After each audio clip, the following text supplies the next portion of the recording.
think that that's a very, very relevant question. I also think that it's a moving target, because I think that as our information about circumstances in which we're living in and the public health directives that we're asked to follow change, we may be doing different things to look after ourselves.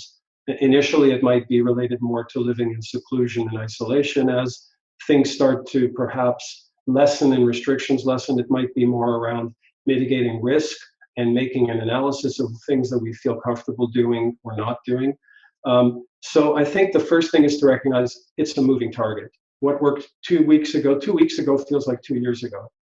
So to be able to move with that fluidity and not expect the solutions of a few weeks ago to be the ones that you're living with now does make some sense. The other thing is to recognize harshness and judgment when it shows up, because that's the place where I spoke about a few minutes ago.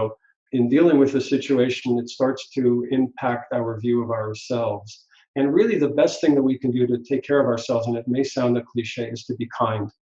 Practicing kindness is inextricably tied to mindfulness, but not kindness in the sense of giving $10 to an orphan or something like that. It's actually, although that also is a kind act, it's actually recognizing that when we are in a state of turmoil, sometimes we may turn on ourselves, and that there is an option to that. So I would say just being aware of that. I think the other thing is to titrate your exposure to the news. There are people who are, if you just want to broadly categorize personality types, sensitizers and repressors. Sensitizers are people who want to know everything all the time.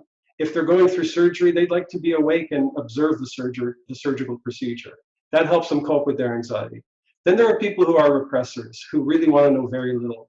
They just believe things are going to happen and they want to shut out information or just exist on the bare minimum.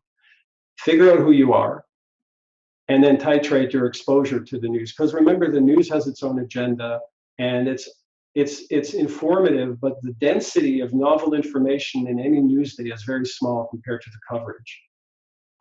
And then I think to maintain social connection is very important. And this is where Zoom and all kinds of other remote video conferencing platforms come in very, very handy.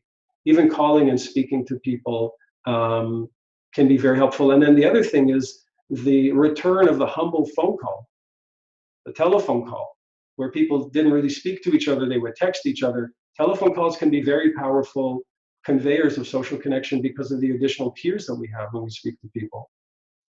So I would say these are just some of the sort of off the top recommendations on an ongoing basis as we're dealing with a changing situation.